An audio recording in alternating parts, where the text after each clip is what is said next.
पशु का केंद्र होना चाहिए था प्रकृति और इंसान का केंद्र होना चाहिए था आत्मा, सत्य।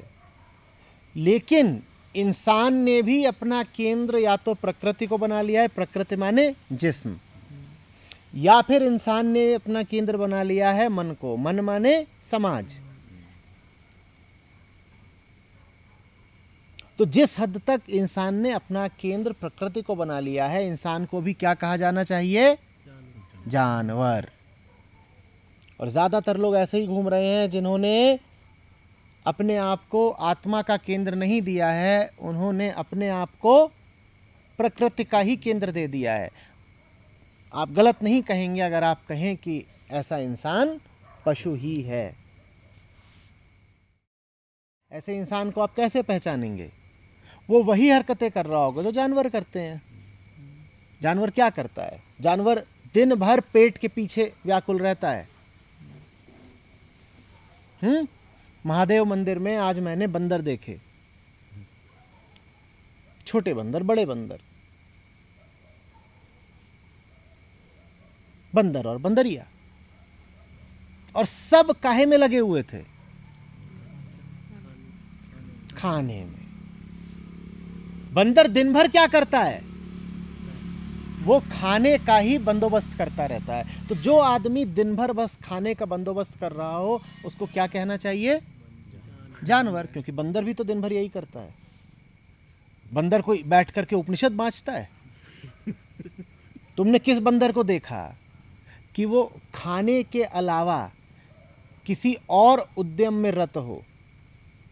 जब वो खा नहीं रहा होता है तो उसके पास दो ही अन्य काम होते हैं, उनकी भी चर्चा हमने कल की थी।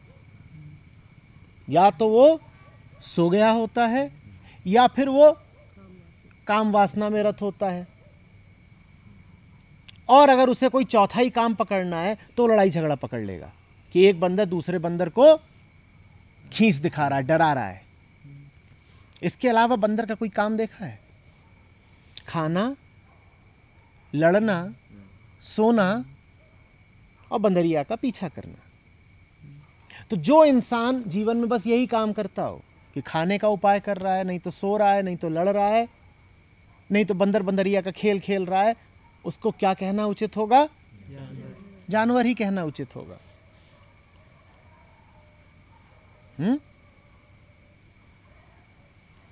इसी तरीके से अगर तुम शेर को देखो तो वो क्या कर रहा होता है? यही चीज कर रहा है। वो कह रहा होता है कि पेट भरने के लिए दूसरे जानवरों की हत्या कर दूंगा। तो जब भी किसी ऐसे आदमी को देखो जो अपना पेट भरने के लिए दूसरों को दुख देने को तैयार हो, तो जान जाओ कि ये जानवर ही है, क्योंकि यही काम तो जानवर करते हैं। ये जो व्यक्ति है ये आत्मा के केंद्र से नहीं, पेट के केंद्र से या लालच के केंद्र से संचालित हो रहा है। पेट का केंद्र माने प्रकृति और लालच का केंद्र माने सामाजिक केंद्र। पूर्णतः सामाजिक नहीं होता लालच का केंद्र भी। प्रकृति भी लालच सिखाती है तुमको। देखा मैंने आज एक बंदर का बच्चा, एक छोटी लड़की थी, उसके हाथ से चिप्स का पैकेट छुड़ा के भगा। लड़की लगी रोने, जहां वो रो रही है तहां बंदर और जोर से भाग रहा है। वो भी जानता है कि कुछ खुराफात करी है मैंने। द्रुत गति से भाग के, जितनी गति से सामान्यतया भागता भी नहीं, पेड़ पे चढ़ गया है, चपक चपक।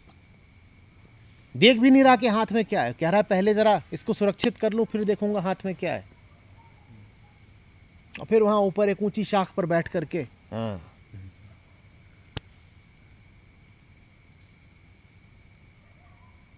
बात आ रही है समझ में? तो आदमी को आदमी जल्दी ही मत बोल दिया करो, सिर्फ इसलिए कि कोई दो पांव पर चलता है इंसान नहीं हो गया। अगर कोई दो पांव पर चलकर भी वृत्ति चौपायों की रख रहा है तो उसको जानवर ही कहना उचित होगा।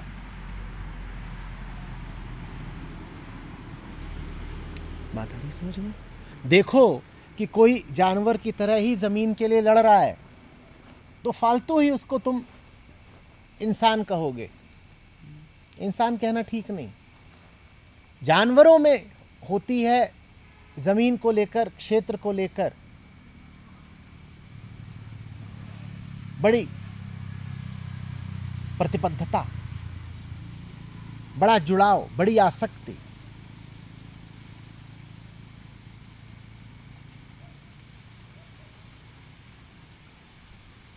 तुम आदमी को भी पाओ कि वो भी कह रहा है कि जमीन मेरी है, तो समझ लेना कि पशु ही है। कुत्तों को देखा है, और रात में निकलते हैं तो जगह जगह पेशाब करते चलते हैं। खंभा मिल गया खंभा, टायर मिल गया टायर, किसी का दरवाजा मिल गया किसी का दरवाजा, पेड़ मिल गया पेड़। ये वो क्या कर रहे हैं? ये वो क्या कर रहे हैं? तुम्हें क्या लग रहा है उनको इतनी पेशाब आ रही है? ये वो क्या कर रहे हैं? अपनी गंध फैलाना चाह रहे हैं। हाँ, ये वो अपना इलाका चिह्नित कर रहे हैं। ये वो अपनी सीमा खींच रहे हैं कि दूसरा कोई कुत्ता आए तो समझ जाए कि भाई इधर नहीं, इधर शेरू कुत्ते का राज है। तो भीखू कुत्ता इधर आए नहीं, और फिर भीखू कुत्ता आए तो शेरू बता देगा कि देख भाई, तुझे चेतावनी दी थी ना, जहां तू खड़ा है उसके बगल में ही पेशाब करा है मैंने, उसके बाद भी तू आ गया है तो अब ले।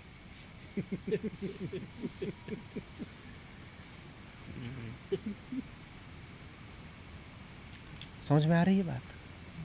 तो ये सारे काम जानवरों के हैं। आदमी करे ये सब कुछ तो उसे आदमी कहना ठीक नहीं।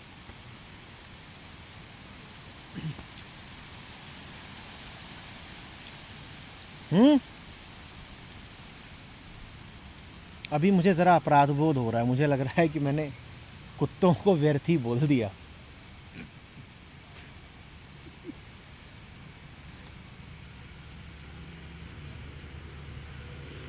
तुम लोग अभी यहाँ बैठे कबीर साहब गा रहे थे, कबीर की एक साखी याद आ रही है।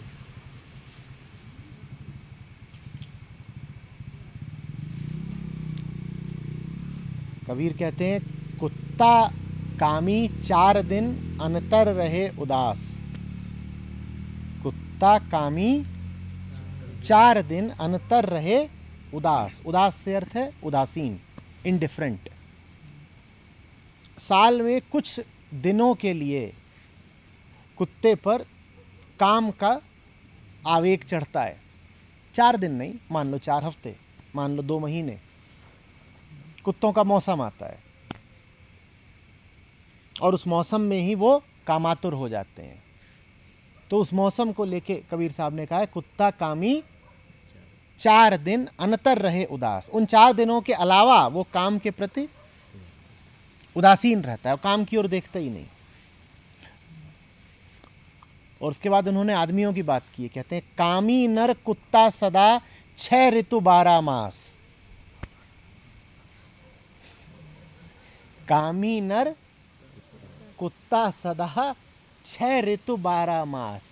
कुत्ता तो 4 दिन के लिए कामुक होता है, और आदमी 6 ऋतु और 12 मास, 12 महीने काम वासना में पड़ा रहता है। तो मैंने गलती कर दी, बेचारे कुत्तों पे ये इल्ज़ाम लगा कि वो बड़े गिरे हुए हैं, और गिरे हुए आदमी को कुत्ता समान मानना चाहिए। यहाँ आदमी जब गिरता है तो कुत्तों से बहुत बहुत नीचे गिर जाता है।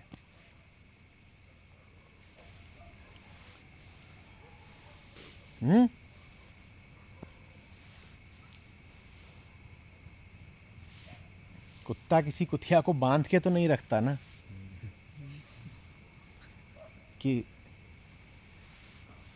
निर्बाध आपूर्ति उपलब्ध रहे, कांस्टेंट सप्लाई। आदमी तो स्त्री को बांध ही लेता है, और स्त्री तो पुरुष को बांध ही लेती है कि जब चाहूं मिले, जैसे फ्रिज में मांस रख दिया गया हो कि जब चाहो निकाल करके भोग कर लेना।